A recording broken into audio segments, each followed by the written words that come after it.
എടാ വിനു, ഇന്ന് പേപ്പർ ഇട്ടൂലേ? ആടി അഞ്ജലി, ഇന്ന് പേപ്പർ ഇട്ടൂലേ? ഞാൻ പറ്റ മറന്നു. എനിക്ക് എത്ര മാർക്കാണോ? എനിക്ക് മാർക്ക് പറ്റ കുറവേ കാരണം ഞാൻ ഒന്നും എഴുതിയിട്ടില്ല. ആടി എനിക്കും. Good morning.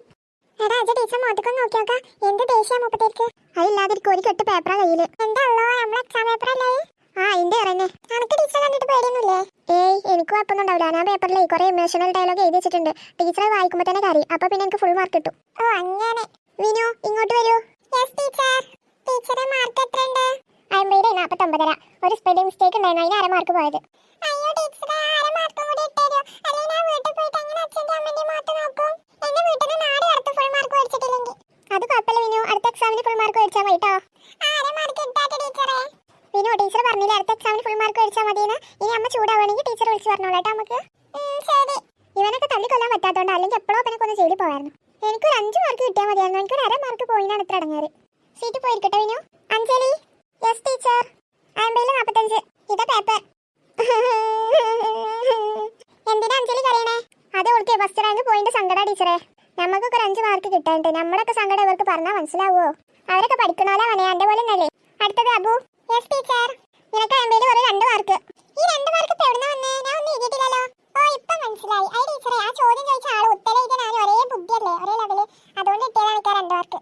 എടാ മൈൻഡേ, ആ 2 മാർക്കാണ് എനിക്ക് എന്റെ പേജ് ശരിയാക്കി എഴുതിയെന്ന് വന്നതാണ്. അല്ലാതെ എന്റെ പേപ്പറിൽ എന്തെങ്കിലും വേണ്ടേ മാർക്ക് തരാന്? കണ്ട ഇതാ പറയുന്നത് എന്റെ പേരിന് പോലും നല്ല പവറാണെന്ന്. ഇപ്പൊ മനസ്സിലായില്ല നിങ്ങൾക്ക് എല്ലാവർക്കും എന്റെ പേരിന്റെ വില? മനസ്സിലായി. പോയി ഇരിക്കാടെ. അടുത്ത പപ്പൻ, ഇങ്ങോട്ട് വാടാ. നീ എന്താണ് ഈ പേപ്പറിൽ എഴുതി വെച്ചേക്കുന്നേ? അത് പിന്നെ എന്താ ടീച്ചറെ? നീ എന്താണ് ഈ പേപ്പറിൽ എഴുതി വെച്ചേക്കുന്നേന്ന്? അത് പിന്നെ ഞാൻ കുറച്ച് ക്രിയേറ്റീവ് ആയിട്ടാണ് എഴുതിയ ടീച്ചറെ. ഞാൻ വായിച്ചതാണ് എന്റെ ക്രിയേറ്റിവിറ്റി. ചോദ്യം 1, ഉപ്പ് സത്യാഗ്രഹം എന്നാണ് നടന്നത്? ഉത്തരം, ആ സമയത്ത് എന്റെ വാച്ച് കേടായിരുന്നു, അതുകൊണ്ട് കറക്റ്റ് സമയം എനിക്കറിയില്ല. ഇതാണോടാ നിന്റെ ക്രിയേറ്റിവിറ്റി? ടീച്ചറല്ലേ പറഞ്ഞത് എപ്പോഴും സത്യം പറയണമെന്ന്, അതുകൊണ്ട് ഞാൻ സത്യം എഴുതിച്ചു. ഇനി അടുത്ത ക്വസ്റ്റ്യൻ വായിക്കട്ടെ. ന്യൂട്ടന്റെ 3-ാം നിയമം ചോദിച്ചപ്പോ എന്താ എഴുതിച്ചു? അത് പിന്നെ ടീച്ചർ തന്നെ വായിക്ക്. പരീക്ഷയ്ക്ക് തോറ്റാൽ അച്ഛൻ അടിക്കും, അച്ഛൻ അടിച്ചാൽ മകൻ തിരിച്ചു കരയും. ഇതാണ് ഓരോ ആക്ഷനും ഈക്വൽ ആൻഡ് ഓപ്പോസിറ്റ് റിയാക്ഷൻ ഉണ്ടെന്ന് പറയുന്നത്.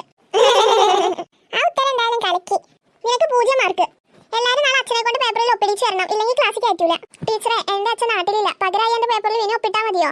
അവൻ ക്ലാസ്സിലെ ഫസ്റ്റ് റാങ്ക് അല്ലേ, അതുകൊണ്ട് അവന്റെ ഒപ്പിന് നല്ല വില ഉണ്ടാവില്ലേ? ഇനി നീ നിന്റെ വായ തന്ന ക്ലാസ്സിന് പുറത്തേക്ക് പോകേണ്ടി വരും കേട്ടോ. എടാ പേപ്പർ നമ്മൾ പോകുമ്പോ ആ കപ്പലന്റെ വിൽപ്പനക്കാർക്ക് കൊടുത്താലോ? ആൾക്ക് പേപ്പർ കൊടുത്താൽ കുറച്ച് പൈസയിലും കിട്ടും. ഏയ് വേണ്ട വേണ്ട, ഞാനിത് സൂക്ഷിച്ചു വെക്കും. ഭാവിയിൽ ഞാൻ വലിയ ആളാവുമ്പേ ഇത് ലേലം ചെയ്യാനുള്ളതാ. അങ്ങനെയൊക്കെ കൊടുക്കാൻ പറ്റുമോ?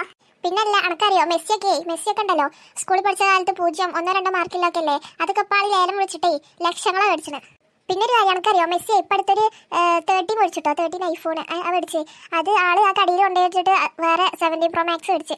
അപ്പൊ 13 വില ചോദിച്ച ആൾക്കാരോട് ഒരു പറയുന്നത് 2 ലക്ഷം റുപ്യ. അപ്പോൾ എന്താണ് ഇതിന് കാരണം എന്ന് ചോദിച്ചു. ഇതിനെന്താപ്പോ ഇതിന് 2 ലക്ഷം വരാനുള്ള കാരണം എന്ന് ചോദിച്ചാൽ പോലും അറിയണത് മെസ്സി ഉപയോഗിച്ച ഫോണാണ്. ഹലോ, അത് ഞാൻ പറയണേ, നാളെ ഞാനൊക്കെ മെസ്സിന്റെ പോലെ ആയി കഴിഞ്ഞാൽ എന്റെ പേപ്പറിനൊക്കെ ലക്ഷങ്ങൾ വിലയാണ്. അത് ഞാൻ അങ്ങനെ ഇങ്ങനെയൊന്നും ആർക്കും കൊടുക്കൂല മോനെ. കൊടുക്കണേ, ആരും കൊടുക്കൂല. അപ്പൊ ഈ എന്റെ വലിയ ആളാവാണ്ട്?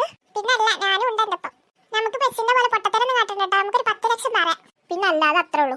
എന്താ ബു അവിടെ നിന്ന് കുശുപിഷ്കണേ? എണീറ്റിക്കാടെ. Yes teacher. എന്താ അവിടെ നിന്ന് ഇങ്ങനെ പിശുപിഷ്കണേന്ന്? അതൊന്നുമില്ല ടീച്ചർ. പഠിക്കാൻ നിങ്ങളെ കൊണ്ട് ആരെ കൊണ്ട് വെച്ചാൽ എന്നിട്ട് വർത്താനത്തിന് ഒരു കുറവില്ലല്ലോ. നാളെ വരുമ്പോ തെറ്റിയതൊക്കെ അല്ല, തെറ്റിയൊക്കെ അല്ല, പേപ്പർ ഫുള്ള് 100 ഇമ്പോഷൻ എഴുതി വരുന്നുണ്ട് കേട്ടോ. എന്തെങ്കിലും തെറ്റാതെ ഇരുന്നു കൂടെ കുഴപ്പമില്ല, അത് ഫുള്ള് തെറ്റിക്കല്ലേ, പിന്നെ ഫുള്ള് എഴുതണ്ടേ. ടീച്ചർ കണ്ടോ, നാളെ ഞാനൊക്കെ വലിയ ആളാവുമ്പേ ഈ 0 മാർക്കുള്ള പേപ്പറൊക്കെ ലക്ഷങ്ങളോടെ വിൽക്കുക. അപ്പൊ ടീച്ചറൊക്കെ എന്റെ എടുത്ത് വന്നിക്കും. എനിക്ക് തരും വെച്ചിട്ട്. ആടാ നിന്റെ പേപ്പറിനല്ലേ, അപ്പൊ വരാം.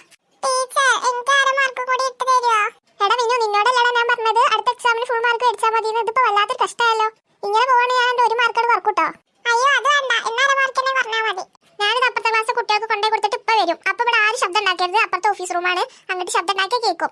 അതുകൊണ്ട് ആരും ഇവിടെ നിന്ന് ശബ്ദം ഉണ്ടാക്കരുത്. അത് കൊണ്ടേ കൊടുത്തിട്ട് ഇപ്പൊ വരും കേട്ടോ. Okay teacher. രക്ഷപ്പെട്ടു. തന്നോട് കണ്ടപ്പോൾ കണ്ടെത്തിനാൻ 1000 താരങ്ങൾ പൂത്തുലർന്നു. പിന്നെയും പിന്നെയും കണ്ട നേരം പുഞ്ചിരി പൂത്തിടഞ്ഞു. കാണാതെ വയ്യെന്ന തോന്നലായി, കണ്ടിട്ടും പോരാതായി. തൊട്ടപ്പോൾ ആത്മാവിൽ തേന്നിറഞ്ഞു, പൂ പോലെ നീ വിരിഞ്ഞു. മിന്നൽ വാള കയ്യിലിട്ട പെണ്ണഴകേ, തീതൊട എത്തുകില്ല മറിവില്ലാണു നീ. നിലവേ നിലവേ മായല്ലേ നീ ഒരു നാളും, കിനാവിൽ നിറയും നിൻ ചിരിയഴക് മറയ്ക്കില്ലേ. കാറ്റേ കാറ്റേ മെല്ലെ മൊഴിയല്ലേ നീ കാര്യം, നെഞ്ചിൽ ഒളിച്ചൊരു പ്രണയം നീ അറിയുന്നില്ലേ. നിലവേ നിലവേ മായല്ലേ നീ ഒരു നാളും, കിനാവിൽ നിറയും നിൻ ചിരിയഴക് മറയ്ക്കില്ലേ. കാറ്റേ കാറ്റേ മെല്ലെ മൊഴിയല്ലേ നീ കാര്യം, നെഞ്ചിൽ ഒളിച്ചൊരു പ്രണയം നീ അറിയുന്നില്ലേ. ഇതെന്താ കഴുതരാഗോ? ആ നിനക്കൊക്കെ കൈതരാകുന്നതന്നെ കാരണം എനിക്ക് ബുദ്ധിയല്ലേ ഉള്ളൂ, പഠിച്ചാലേ ബുദ്ധിയല്ലേ ഉള്ളൂ, അല്ല പാട്ട് പാടാനുള്ള കഴിവൊന്നുമില്ലല്ലോ. ഓക്കെ ഞങ്ങള് പാട്ടിൽ എവിടെയെന്നറിയോ, പഠിച്ചാൽ ഞങ്ങൾക്ക് അറിയില്ലെങ്കിലും പാട്ടിൽ ഞങ്ങൾ കേമന്മാരാ.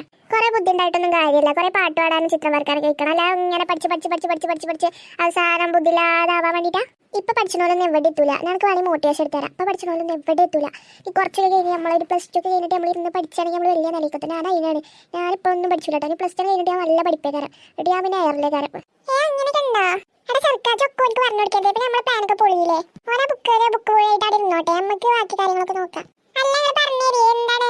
ഒന്നുമില്ല പറഞ്ഞേട്ടടാ, ഞാൻ അന്ന് മുതൽ പഠിച്ചില്ല, ഞങ്ങളപ്പം കൂടി വേണ്ട പഠിച്ചോ, അല്ലെങ്കിൽ ടീച്ചർമാർ ഞങ്ങളെന്നെ കടത്തിയത്.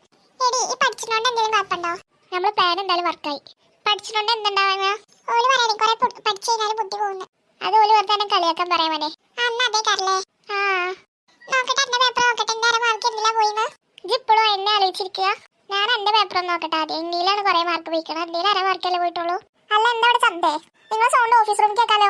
അവിടുത്തെ ടീച്ചേഴ്സ് ഒക്കെ പറയുന്നുണ്ട് രമ ടീച്ചറെ ക്ലാസ്സിലെ കുട്ടികളെല്ലാം ഇങ്ങനെ സൗണ്ട് ഉണ്ടാക്കുന്നത്. നിങ്ങൾ എന്തിനാ ക്ലാസ്സിൽ ഇരുന്നിട്ട് ഇങ്ങനെ സൗണ്ട് ഉണ്ടാക്കുന്നത്? എന്നിട്ട് ഓരോരുത്തരും മൊത്തൊരു പുച്ഛം. നാളെ വരുമ്പോൾ നിങ്ങൾ ഒപ്പിടാതെ ക്ലാസ് കയറി അപ്പൊ കാണിച്ചാൽ ഞാൻ ഇതിന്റെ ഒക്കെ